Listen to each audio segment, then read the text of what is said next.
دوستو، روشنی T V میں خوش آمدید۔ ایران کے مذہبی رہنما آیت اللہ روح اللہ موسوی خمینی 3 جون 1989 یعنی 1989 کو فوت ہوئے۔ وہ گزشتہ 80 سالوں میں ایران کے پہلے رہنما تھے جنہوں نے اس دنیا کو قدرتی موت کے ساتھ الوداع کہا تھا۔ ان سے پہلے ایرانی حکومت کے سربراہوں کو یا تو جلا وطنی کی اذیتوں کا سامنا کرنا پڑا تھا یا ان کا قتل ہوا تھا۔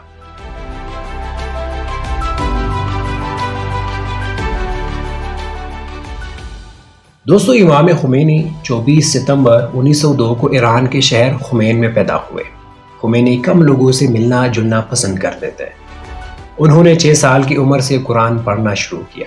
بعد میں انہوں نے قم شہر میں سکونت اختیار کرنے کا فیصلہ کر لیا۔ خمینی نے آیت اللہ بننے کے بعد ایران کے شاہ اور امریکہ کے ساتھ ان کے تعلقات پر تنقید شروع کر دی، جس کی وجہ سے شاہ نے انہیں ملک بدر کر دیا۔ آیت اللہ وہاں سے ترکی چلے گئے۔ اس کے بعد وہاں سے پہلے وہ عراق اور پھر فرانس گئے۔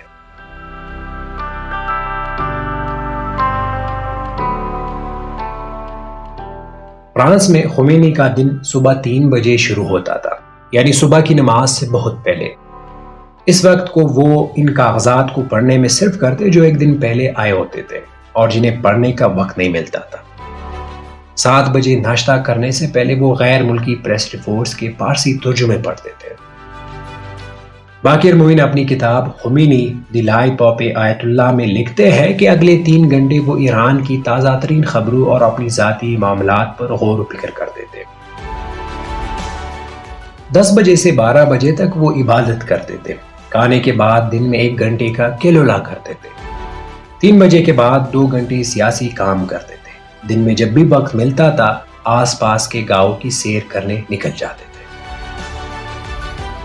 فرانس میں پرہم حکومتی سیکیورٹی کی وجہ سے ایسا بہت کم ہوتا تھا کہ وہ تنہا باہر سیر کے لیے نکل سکے ہوں۔ ان کا دن 9 بجے ختم ہوتا تھا، پھر وہ اپنے گھر والوں کے ساتھ رات کا کھانا تناول فرماتے تھے۔ اس کے بعد وہ غیر ملکی ریڈیو اسٹیشنوں خصوصاً BBC کی فارسی سروس کی ریکارڈنگ سنتے تھے۔ وہ سب سے زیادہ اس وقت خوش ہوتے تھے جب وہ اپنے پوتوں اور نوازوں کے ساتھ کھیلتے ہوتے تھے۔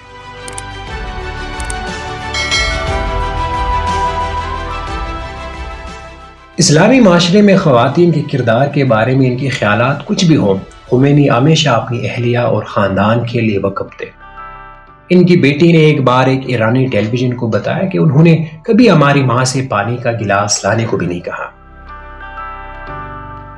ایران میں 1979 یعنی 1979 کے اوائل میں جو افراتفری پھیل گئی تھی، اس کی وجہ سے معیشت ٹوٹ پھوٹ کا شکار تھی۔ تیل کی پیداوار شدید متاثر ہوئی تھی اور ملک کا دارالحکومت تہران بائیں بازو اور دائیں بازو کے درمیان خونریز لڑائیوں کا مشاہدہ کر رہا تھا۔ اس دور میں ایران کے شاہ کو اقتدار سے ہٹانا خمینی کی ایک بڑی سیاسی کامیابی تھی۔ جب ایران میں انقلاب برپا ہوا تو مغربی ممالک کے لوگوں کو قطعی یقین نہیں آیا۔ اس وقت تک مغربی ممالک ایران کو بہت مستحکم ملک سمجھتے تھے، لیکن شاہ کا تخت چھوڑنا اور آیت اللہ کا وہاں کے مذہبی رہنما بننا ایک دن میں نہیں ہوا تھا۔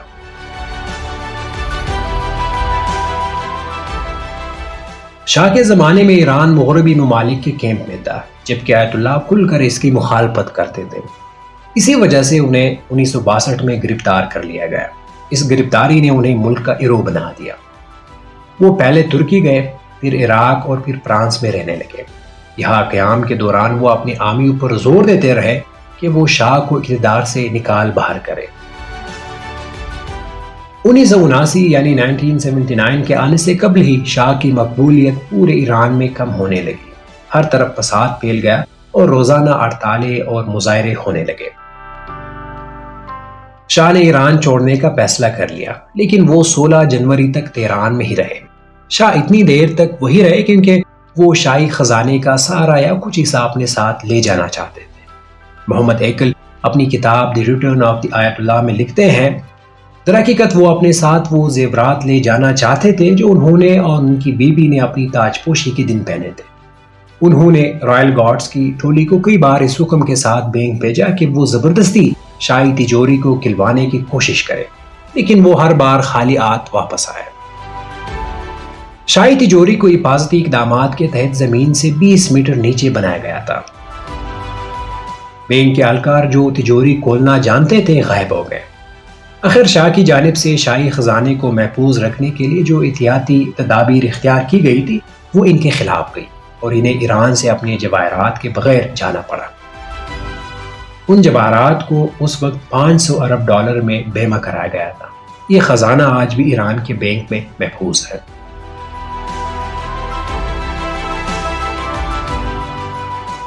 شاہ نے ایران سے اپنی روانگی کو اس طرح پیش کیا کہ وہ مصر کے سرکاری دورے پر جا رہے ہیں۔ دراصل وہ پہلے اردن جانا چاہتے تھے، لیکن اردن کے بادشاہ نے شائستگی سے ان کی درخواست مسترد کر دی۔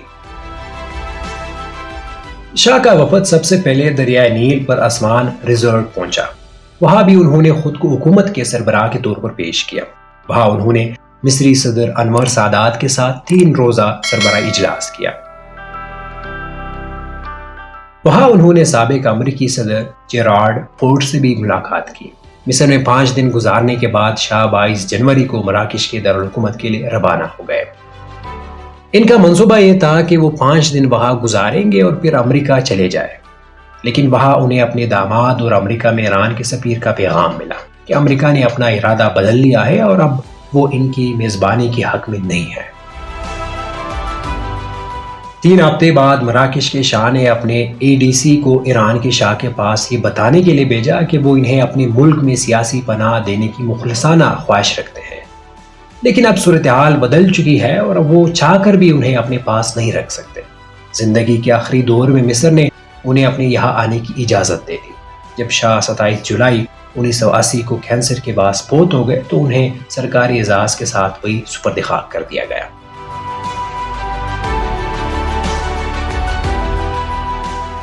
دوسری جانب 1 فروری 1979 یعنی 1979 کی رات 1 بجے چارٹرڈ بوئنگ 747 طیارے دی مے فلاور نے پیرس کے ہوائی اڈے سے تہران کے لیے پرواز کیا۔ اس پر ایران کے شاہ کے خلاف انقلاب کی روح آیت اللہ روح اللہ خمینی سوار تھے۔ 16 سال جلا وطنی کی زندگی گزارنے والے خمینی اپنے وطن واپس آ رہے تھے۔ طیارے میں سوار مسافروں کی کل تعداد 168 تھی۔ اس پرواز میں کوئی خاتون یا بچہ اس خوف سے شامل نہیں کیا گیا تھا کہ ہوائی جہاز پر حملہ ہو سکتا ہے۔ یہ خدشہ بالکل بے بنیاد بھی نہیں تھا۔ کون کپلن اپنی کتاب خمینیز گوسٹ میں لکھتے ہیں، ایرانی فضائیہ کے سینئر کمانڈر اس طیارے کو مار گرانا چاہتے تھے جو خمینی کو ایران لے کر آ رہا تھا۔ انہوں نے مصر میں پناہ گزین شاہ سے طیارے کو مار گرانے کی اجازت بھی مانگی تھی، لیکن شاہ نے اس درخواست کا جواب نہیں دیا۔ معروف مصری صحافی محمد ایکل نے اپنی کتاب دی ریٹرن آف آیت اللہ میں لکھا ہے کہ جہاز میں سوار ہوتے ہی خمینی جہاز کے اوپر حصے میں گئے۔ انہوں نے پہلے وضو کیا، نماز پڑھی اور کچھ دہی کھائی۔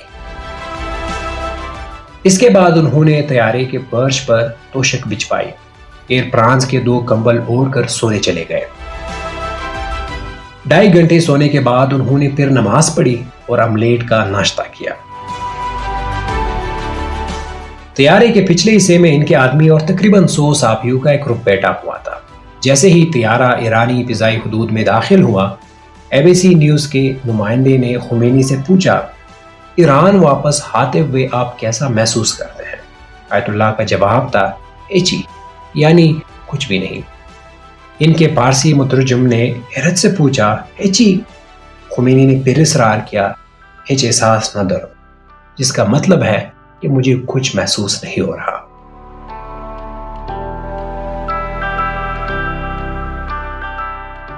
دوستو، BBC کے رپورٹر جان سمپسن بھی اسی طیارے میں سوار تھے۔ بعد ازاں انہوں نے اپنی سوانح عمری میں لکھا، خمینی کے ساتھ تہران جانا ایک خوفناک تجربہ تھا۔ ہمارے ساتھ آنے والے مسافروں کو پورا یقین تھا کہ ایرانی فضائیہ ہمارے طیارے کو مار گرائے گی۔ پرواز کے دوران ہم نے کچھ لمحے کے لیے خمینی سے بات کی تھی۔ وہ زیادہ بولنے والے شخص نہیں تھے۔ جب میں ان سے کوئی سوال پوچھتا تو وہ جہاز کی کھڑکی سے باہر دیکھنے لگتے۔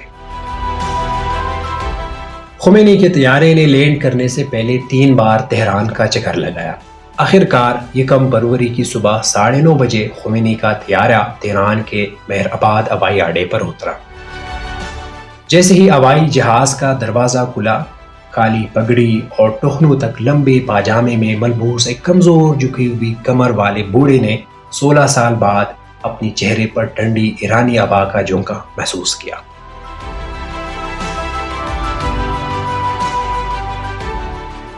ان کو ایک بازو سے ایئر فرانس کے ایک اٹینڈنٹ نے سہارا دے رکھا تھا۔ ایرانیوں کا ایک ہجوم خمینی کے استقبال کے لیے وہاں جمع تھا۔ انہیں پہلے آسمانی نیلے رنگ کی مرسڈیز کار میں بٹھایا گیا، لیکن لوگوں کا ہجوم اتنا تھا کہ انہیں ہیلی کاپٹر میں شفٹ کرنا پڑا۔ جب تک وہ گاڑی میں تھا وہ ان سڑکوں کے نام پوچھتے رہے جن سے وہ گزر رہے تھے۔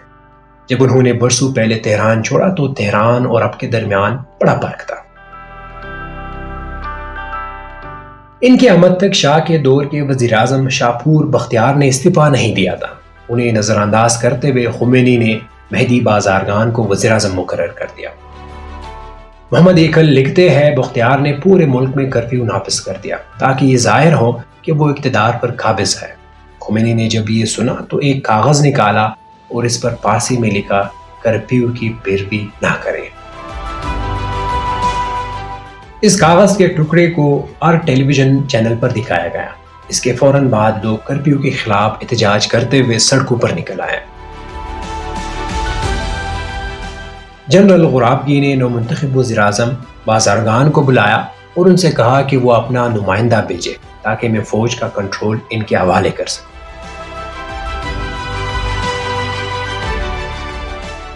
11 فروری کو جنرل غرابگی نے اچانک اعلان کیا کہ اب سے فوج سیاسی طور پر غیر جانبدار رہے گی۔ انہوں نے تمام فوجی یونٹوں کو بیرکوں میں واپس جانے کا حکم دے دیا۔ اس دن سے ہی سڑکوں پر انقلابیوں کا قبضہ ہو گیا۔ بختیار نے اپنا عہدہ چھوڑنے کا اعلان کیا اور روفوش ہو گئے۔ اس دن کے بعد سے ایرانی حکومت سے وابستہ فوجی افسران کو گرفتار کر لیا گیا۔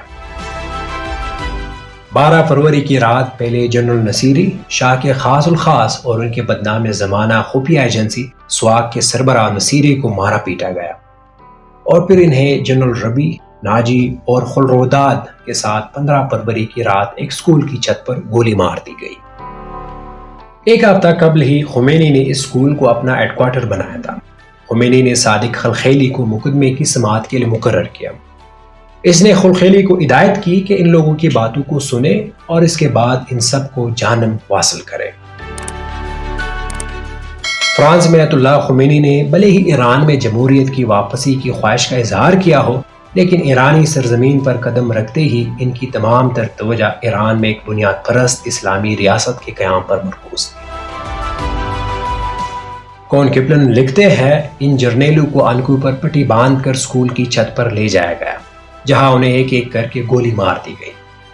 جب خمینی کو ان کی موت کی خبر ملی تو وہ لاشوں کو دیکھنے کے لیے خود تنگ سیڑھیوں سے چڑھ کر چھت پر گئے اور 1 منٹ تک وہاں رہے۔ اس کے بعد ان لاشوں کی فلم بنا کر ایرانی ٹیلی ویژن پر دکھایا گیا۔ اس سے یہ پیغام دینا تھا کہ آیت اللہ خمینی کی اسلامی انصاف کی روایت اب ایران کی سرزمین پر اپنی جڑیں جمانے جا رہی ہے۔ اس واقعے کے چند دن بعد تہران یونیورسٹی کے ایک طالب علم نے تبصرہ کرتے ہوئے کہا کہ میں سمجھتا تھا کہ خمینی ایران میں جمہوریت لا رہے تھے، لیکن اب مجھے لگتا ہے کہ ہم نے ایک امیر کی جگہ دوسرے امیر کو لا کھڑا کیا ہے۔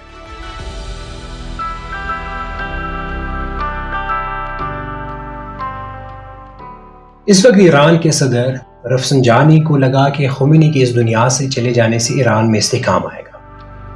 خمینی کے جنازے میں لاکھوں ایرانیوں نے شرکت کی۔ ان کی میت کو ایئر کنڈیشنڈ آکس میں رکھا گیا تاکہ لوگ ان کی آخری دیدار کر سکیں۔ ایک اندازے کے مطابق خمینی کے جنازے میں تقریباً 20 لاکھ افراد نے شرکت کی۔